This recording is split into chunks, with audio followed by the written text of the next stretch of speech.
Hi, everybody.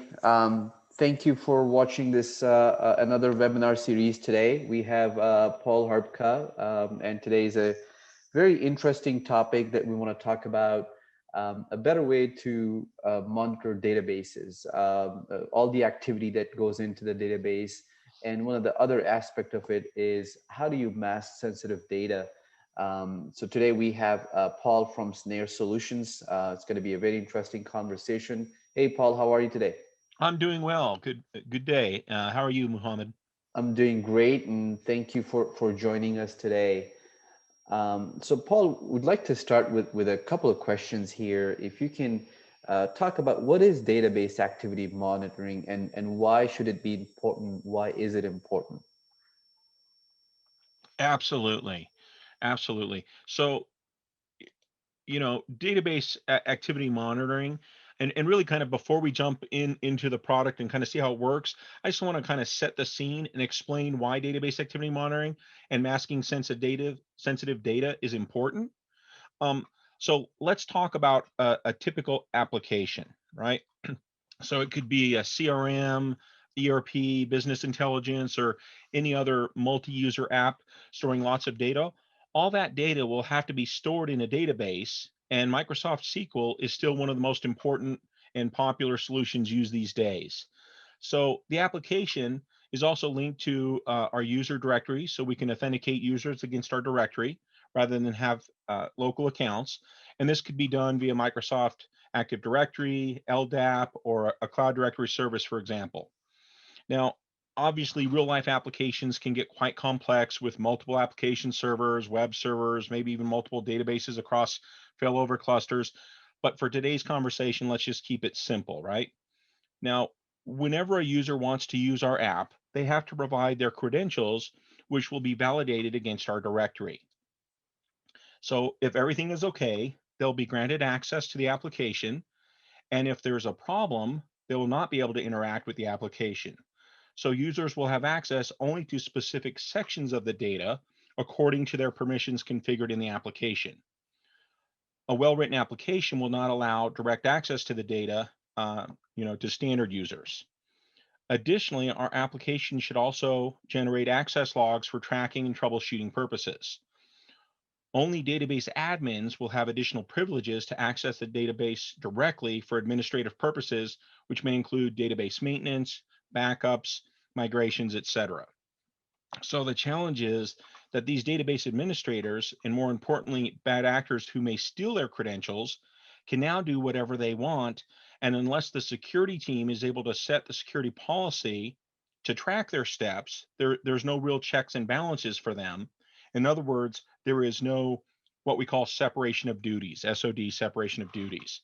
So by allowing the security team to set and track the database admin activities, you create that separation of duties and the ability to have accountability and tracking of the database admin activities.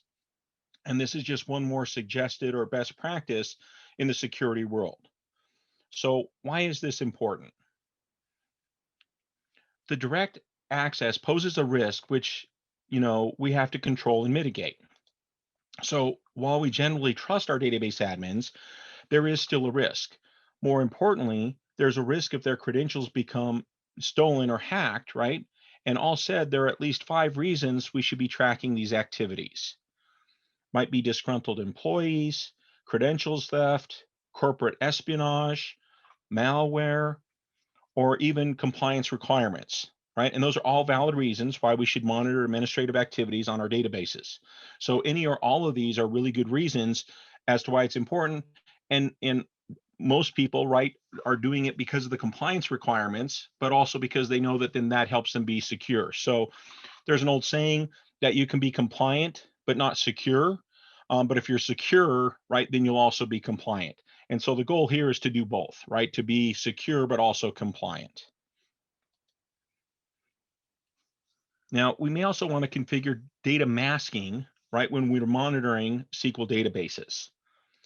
So we have a specific term for it called CID scrubbing, where CID stands for client identifying data, and scrubbing is all about removing personally identifiable data from SNARE logs to avoid exposing potentially sensitive information to people who should not have access to such data. So, uh, you may want to, and most likely are forwarding your logs to central log management system like our Snare Central, or to some other location like a SIEM, MSSP, or a SOC, right? So by masking any sensitive data that's in the payload of the log, you'll help minimize the risk. And it may be for a variety of compliance reasons, or again, just good security practices.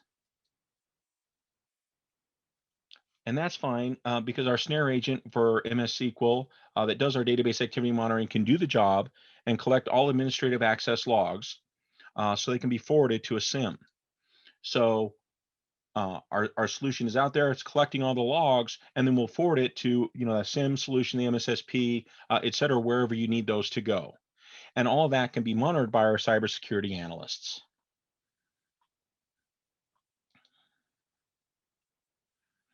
So far, so good. Now, you want your security analyst to monitor your databases and receive reports on suspicious activities, but the reports themselves, right, may include sensitive information like names, addresses, or financial information. And that's important because this means that access to the reports and where they're stored should be managed as well. And this can be difficult and complex tasks, so that's why you want to scrub sensitive data from your monitoring solution. That way they're not seeing the name, address, and financial information. By making it secure and scrubbing it before we send it off, that's going to help.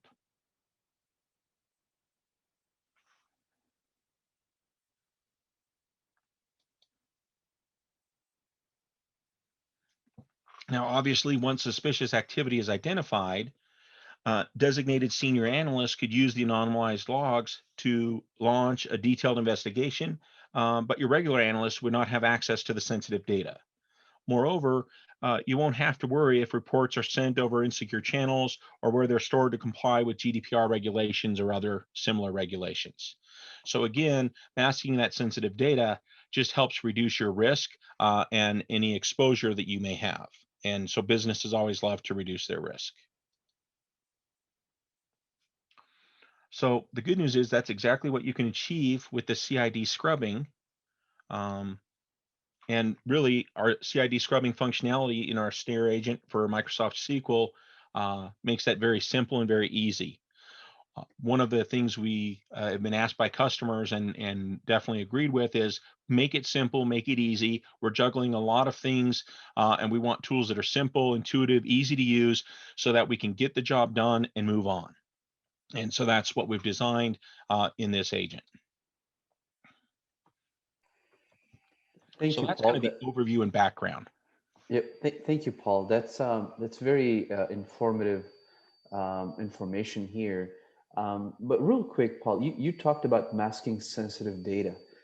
When you discussed the data you called client identified data or CID, can you show us some examples or maybe some use cases? I mean, that seems something pretty important that an organization needs to protect. Absolutely. Absolutely. That's a great question. So let me move into our product. So now what you're seeing is actually the interface for our agent. This is a enterprise agent specifically for Microsoft SQL, and we use that for database activity monitoring as well as for masking sensitive data from this source. And that sensitive data might be anything from names, addresses, cities. It might be social security numbers. It might be credit card numbers, anything that might be part of a query that administrators are doing on a database. So anytime someone is doing a query on that database and they say, hey, give me the information where name equals, Paul and social security numbers equals 1, 2, 3, 4, 5, 6, 7, 8, 9, right? And that's going to be a part of that because it's part of that query. So what we want to do is be able to mask that or block that out so that it's not a part of the payload. So if we look at this, we've got a section called Audit Policy Configuration. And this is where we can go in and check several different things. And so I'm going to just go in here and show you the areas. Again, one of our goals was to make this very simple and very easy. So right here on the middle right-hand side, you see I can easily check and say, yep, I'm going to be looking for log on and log off. I'm going to, account administration, database, object access, query tracking. So again, anything that's going on in my database right now, I have these all selected. So those are all going to be tracked, right? So that's how you want it. And I want to look at data definition, privileges, data manipulation, right, et cetera. So all of these things are things that I'm going to be looking at and tracking normally with this solution, right, with this agent. What we can do to help with doing the masking sensitive data is right down here, we call it that client identifying data, right, CID scrubbing. So all you have to do is just click the checkbox for that. And this now enables it to actually scrub that data from the logs. So before I do that, I'll go out and just kind of show you some of the latest events. And you'll see that, within these different logs, you have information, and we show, the username, who logged in, and this is a generic name, but, you still see that data and that information. So what we're going to do is we're going to go into our audit policy and say, okay, we want to modify this and make sure that we are masking sensitive data, right? So we're doing that CID scrubbing, or client identifying data scrubbing. So it's as easy as clicking that checkbox and then just saying, go ahead and do that change. And it tells us, okay, the change is updated successfully. And now we just have to apply the configuration and restart the services. So we restart the services, and that way it says, okay, to use this new configuration. And that just takes a few seconds. And so now what it's going to do is our agent is actually going to work on that and make sure that it's now scrubbing data as it's coming in. And that's very important, again, because when people are accessing a database, the whole point is to look up data and information. So they might be looking up names and addresses. And again, those combinations of personally identifiable information, as you add multiple things together, it now becomes sensitive data. And of course, there's things that are even more sensitive, like social security numbers, credit card numbers, and those absolutely should be protected. So now, we're saying, yep, we definitely want it to do that. So we have that audit policy configured to do that CID scrubbing. And now if we look at the latest events, right, we'll see that here at the bottom, and it may take 30 seconds before we get some more data in here. So let me go back and just show the audit policy. And again, not only are we collecting all the data, but we're also doing the data scrubbing.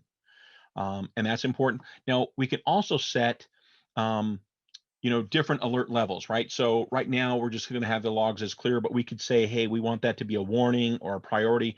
So if we were setting this for something that we were worried about, right, we may want to set something different for this. We don't need to worry about that, but we could set it for a warning level or something like that to put it in a different color.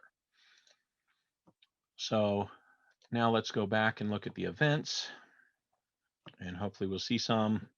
I know we're generating some data in the background, so it may take another 30 seconds for that to come through. And what you'll see here is it will start to actually block that out with hashes where there's sensitive data. And the way this works is it actually takes anything that's in a query, right? So if it would be in double quotes or a single quote, part of a query. So again, where username equals Paul and social security number equals X, or credit card number equals X, or city equals, Y, et cetera. And there you see that it's now masking that data out and putting the hashes in. So now, without me having to do anything else, as those queries happen where the username is equal to something, it actually hashes those out. And that's exactly what we want it to do.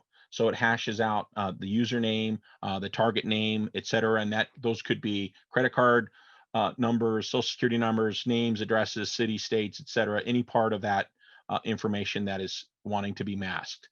So it's really that easy. And again, not all logs are going to have that, but any that do have queries are going to show that. And that's important to see. So again, a lot of people say, hey, that almost seemed too easy, too simple. Why is that? And it's because we want to make this product simple and easy for people to use, right? Your security team is juggling a lot. They usually are wearing multiple hats.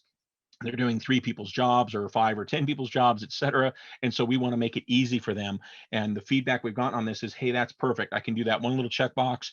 As long as it's there, I know it's scrubbing that data, and that automatically happens on all your logs coming from this database. So people love that. And again, this agent is on this server. So even if there's multiple databases on this same server, it's going to handle all of those databases. So it's doing all the activity from all those Microsoft SQL databases on this specific server. So hopefully that helps explain, again, not only how we do all the auditing and why that auditing is important, right, because of the different risks and reasons we talked about, as well as compliance, but then also doing that masking of sensitive data, which we call client identifying data scrubbing, or CID scrubbing. Thank you, Paul. I think it was a great overview. I appreciate your time today, and especially for the demo on the database activity monitoring and how it works and how easy it is to mask sensitive data. Paul, again, thank you very much for your time today.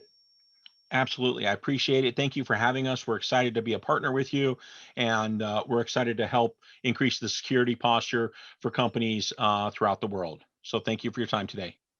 Thank you, Paul, and thank you everyone for watching this webinar. Please stay tuned for more webinars to come.